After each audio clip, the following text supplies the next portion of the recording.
The Compliance Life details the journey to and in the role of a Chief Compliance Officer. How does one come to sit in the CCO chair? What are some of the skills a CCO needs to successfully navigate the compliance waters in any company? What are some of the top challenges CCOs have faced, and how did they meet them? These questions and many others will be explored in this new podcast series.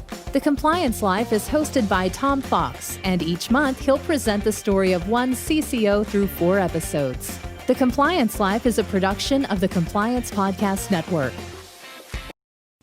Ryan Rabalais has over 2 decades of legal and compliance experience in the oil and gas sector, including being a vice president and chief compliance officer for 2 different public companies with global operations. He has a history of providing practical solutions to the business and managing overall corporate and regulatory compliance programs. His compliance experience includes a focus on anti-bribery, anti-corruption compliance, sanctions, trade control, U.S. anti-boycott, reporting to senior management and the boards of directors. In this 4-part series, we look at, in episode 1, Ryan's career path. Was it a roadmap or was he simply along for the ride? Episode 2, the problem of transparency in the black box for compliance. Episode 3, the skill sets needed for the CCO chair. And episode 4, the culture of a company and the role of a CCO in fostering that culture. It's a fascinating exploration of a person who's been in compliance literally since the start of this century, and I know you will find it fascinating, interesting, and very enjoyable. Thanks for joining me, and I hope you'll stay with us for the entire 4-part podcast series. The Compliance Life is a production of the Compliance Podcast Network.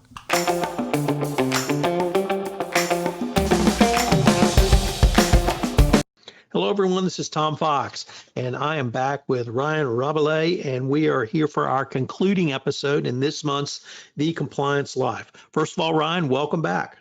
Culture of a company and the CCO's role in that culture is something that I think is an important yet perhaps not as well explored issue. And Ryan, one of the things that has struck me about your career is you've worked with companies that have had very different cultures, massive companies in oil field service down to a little bit smaller companies as well. So I was wondering if you could maybe start off with some thoughts on what's the importance of culture within a company and what's the CCO's role in facilitating that?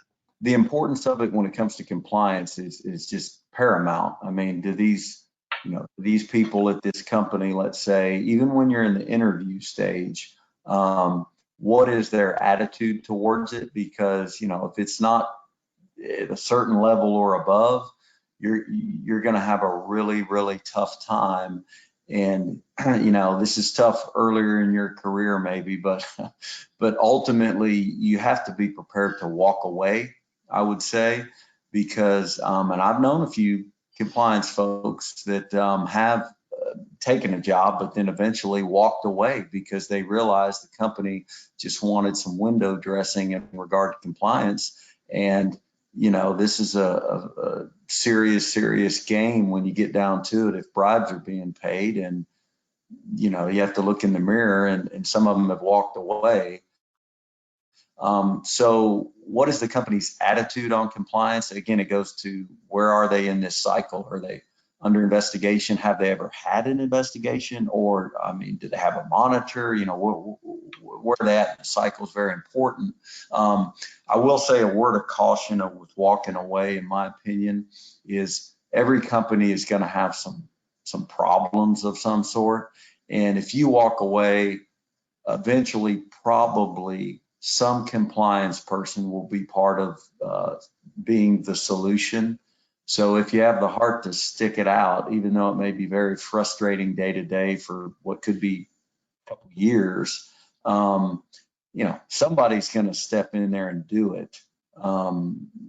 So just a word of caution in that sense. But I think the culture is very, very important, and each company is a little bit different.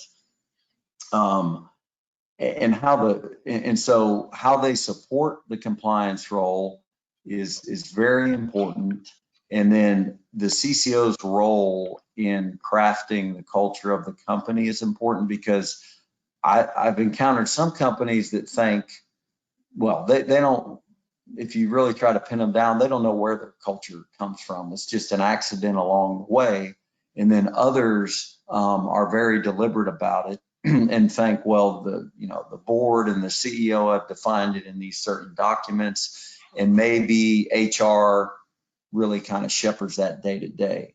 I would offer up that rightly or wrongly, the chief compliance officer and the compliance department play a part in the day-to-day culture of the company, one way or another. And I say that, if nothing else, what I noticed over time was, doing internal investigations and being somewhat a part of the eventual discipline that happens to people is you're carrying out actions day to day in that company, interviewing people, deciding what should be done with those people or not done.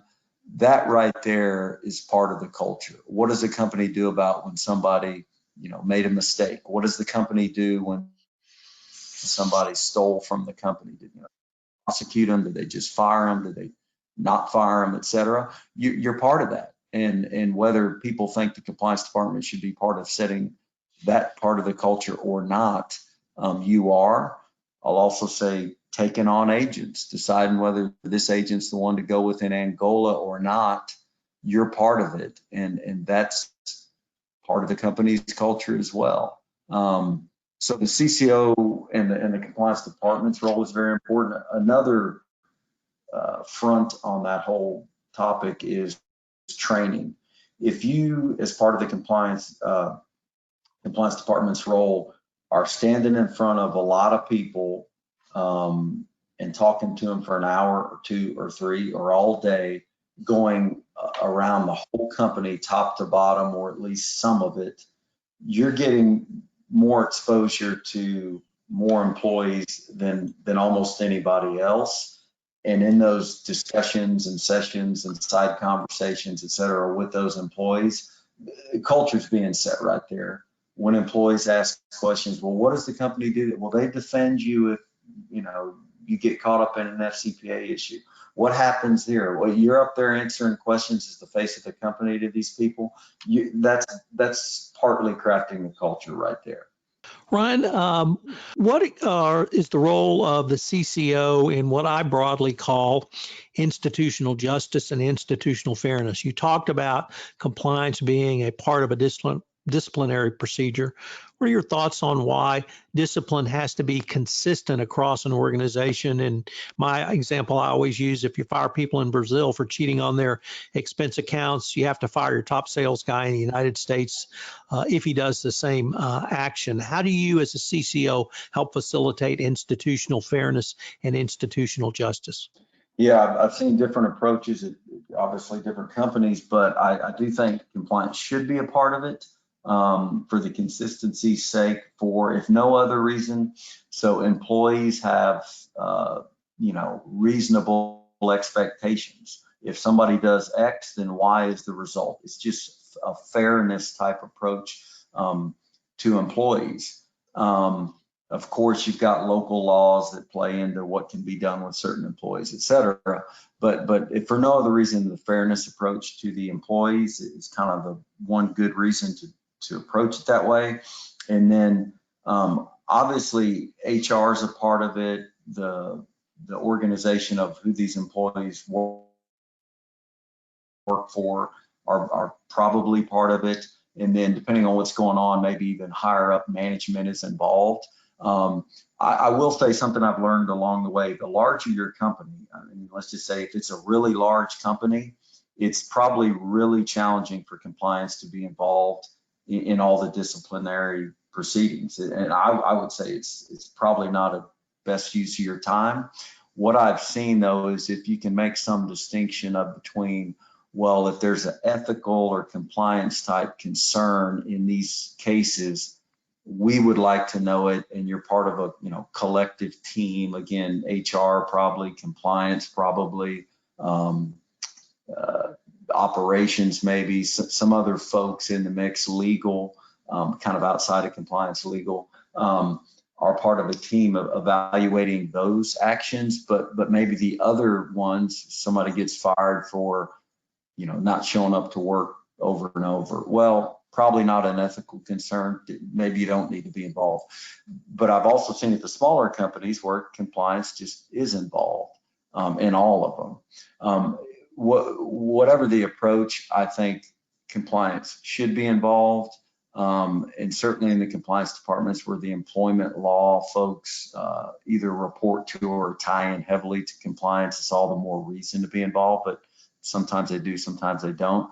But at the very least, what I think you're really there for, and I say the ethical concerns is compliance wants to speak up or ensure the correct action is taken in the times that, again, an ethical or serious type compliance issue has been, brought up by an employee, such as, hey, a bribe was paid. I think compliance absolutely needs to have a say in what happens to those employees, or just certain fraudulent actions, embezzlement, et cetera.